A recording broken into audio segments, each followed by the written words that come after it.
দেবস্মিতার বিয়ের ভিডিওটা তো তোমরা সবাই দেখেছো, বাট ওর বৃদ্ধের লুকটা তো তোমরা দেখোনি। তো আজকে তোমাদের সাথে শেয়ার করতে চলে এসেছি দেবস্মিতার বৃদ্ধের লুকটা। তো আজকে ছিল সেই 15 ডিসেম্বর, আর এখন আমি বেরিয়ে পড়েছি বাড়ি থেকে। তখন ঘড়ির কাঁটায় বাজে প্রায় 6টা সাড়ে 6টা। দেন দেবস্মিতার কাছে এসে ওকে ফার্স্টেই আমি শাড়িটা পরে দিয়েছিলাম। দেবস্মিতা কিন্তু আমাকে আগেই বলেছিল যে ওকে 9টা সাড়ে 9টার মধ্যে ছাড়তে হবে, তো সেই কথাটা মাথায় রেখে আমি খুব তাড়াতাড়ি মেকআপটা স্টার্ট করে দিয়েছি, এক ফোঁটা যেন দেরি না হয়। কারণ আমি যদি এখানটাতে একটু লেট হই, ও সমস্ত রিচুয়ালস করতে লেট হয়ে যাবে, দেন ওর বিয়ের মেকআপটা করার জন্য লেট করে বসবে। তো সেই কথাটা মাথায় রেখেই আমি একটু তাড়াতাড়ি করার চেষ্টা করেছিলাম। বৃদ্ধের লুক নিয়ে কিন্তু দেবস্মিতার কোনো রকমের কোনো ডিম্যান্ড ছিল না। তো আমাকে বলেছিল দিদি তুমি তোমার মতো করে দাও, জাস্ট বেসটা যেন একটু লং লাস্টিং হয়। তো আমি সেই কথা মতো ওর বেসটা একদম সুন্দর করে রেডি করছিলাম। আর বেসটা ওয়াটারপ্রুফ করেছিলাম আমি, কারণ যেহেতু হলুদের জল আর কোনো রকম ঘামে যেন মেকআপটা এক ফোঁটা নষ্ট না হয়, সেই কথা মাথায় রেখেই আমি ওর মেকআপটা স্টার্ট করে দিয়েছি। আর আজকের লুকটা কিন্তু একটু ন্যাচারালের মধ্যেই রাখার চেষ্টা করেছি। আই মেকআপটা একদম সফটের মধ্যে রেখেছিলাম। আর চোখ দুটো আমি আমার মতো করে টানা টানা করে দিয়েছিলাম, কারণ ওর চোখ দুটো আমার বেশ ভালো লেগেছিল সেই কারণে। আর সাথে পরেছিলাম রেড লিপস্টিক।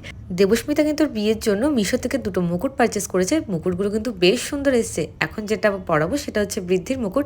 ও দুটো মুকুট কিনেছিল, একটা বিয়ের জন্য একটা বৃদ্ধির জন্য।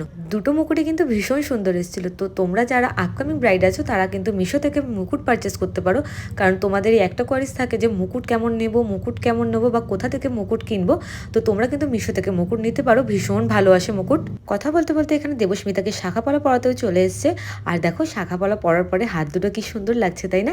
সত্যি কিন্তু মেয়েদের এই শাখাপলা আর সিঁদুর এই তিনটে জিনিস পরলেই কিন্তু ভীষণ সুন্দর লাগে দেখতে। আর এখানে কিন্তু দেবস্মিতার ফুল কমপ্লিট হয়ে গেছে। আর এখন ওর জাস্ট হেয়ারটা করব। ওর হেয়ার কিন্তু ভীষণ লম্বা ছিল আর ভীষণ জট ছিল চুলে।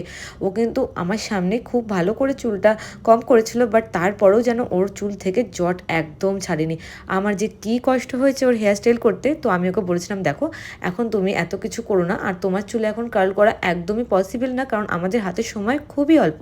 তো সেই কারণে আমি ওকে জাস্ট একদম সিম্পলের মধ্যে হেয়ারটা রেখে দিই, পেছনে নর্মাল একদম, যে সামনে থেকে একটুখানি ক্লিপ দিয়ে সেট করে দিই। আর এই যে এই মুকুটটাও কিনেছে, দেখো বেশ সুন্দর মুকুটটা। আর এই হলো আজকে দেবস্মিতার ফুল অ্যান্ড ফাইনাল লুক। তোমরা কিন্তু অবশ্যই জানিও ওকে কেমন লাগছে। দেখা হচ্ছে নেক্সট ভিডিওতে, বাই।